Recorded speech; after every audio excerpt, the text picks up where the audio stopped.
નમો ભગવતે વાસુદેવાય। એકાદશ સ્કંદનો અધ્યાય ચોથો અને પાંચમો ભગવાનના અવતારોની લીલા તથા પૂજનવિધિ।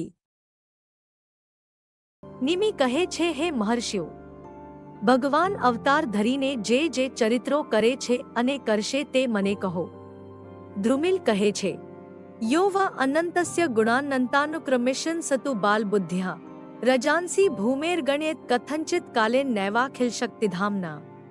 ભગવાનના ગુણો અનંત છે, તેને ગણવા ઈચ્છે તે બાળબુદ્ધિવાળો છે, ઘણા કાળે કરીને કોઈ ભૂમિના રજકણો ગણી શકે, પણ ભગવાનના ગુણોને તો કોઈ ગણી શકે જ નહીં। માટે હું સંક્ષેપથી તે અવતારોને કહું છું।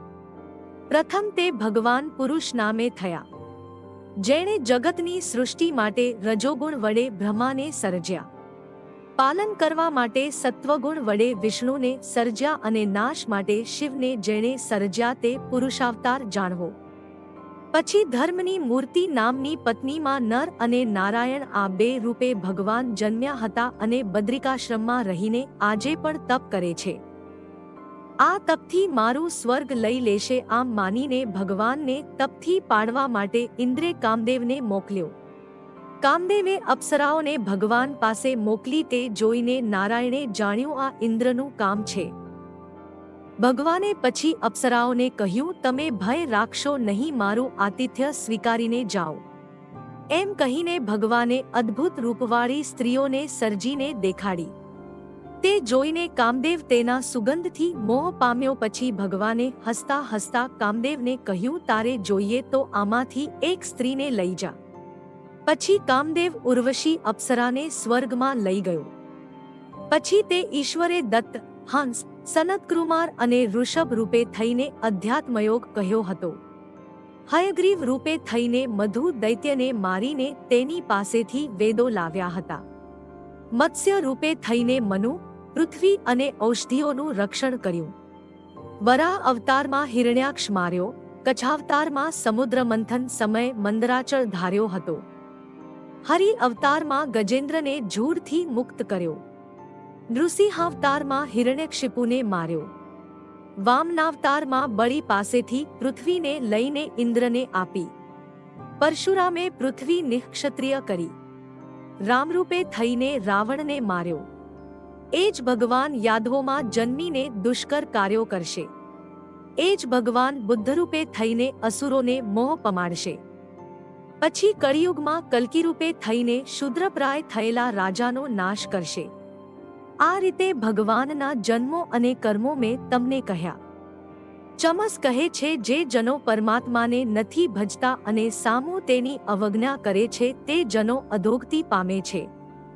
કરભાજન કહે છે, સત્યયુગમાં તે ભગવાન શ્વેતવર્ણના અને ચતુર્ભુજ વલ્કલ વસ્ત્ર ધારનારા બ્રહ્મચારી હોય છે।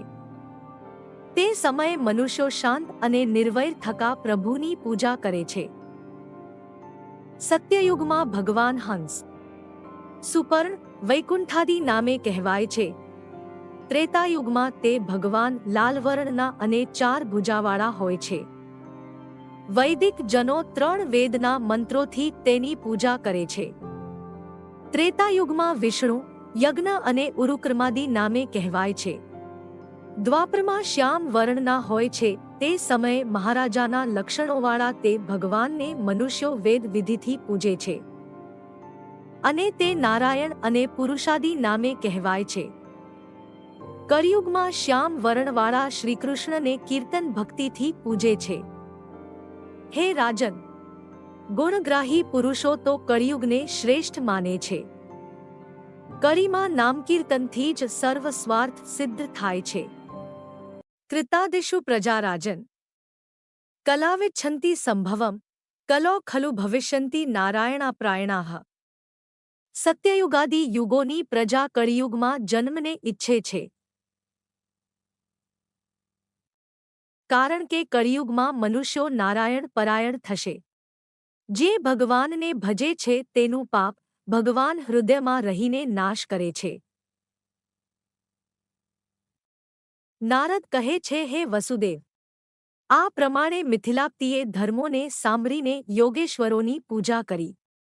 હે વસુદેવ, નિમિરાજા આ ધર્મોનું આચરણ કરીને પરમ ગતિ પામ્યા હતા, તે રીતે તમે પણ પામશો. તમે તો ભગવાનના માતા પિતા છો.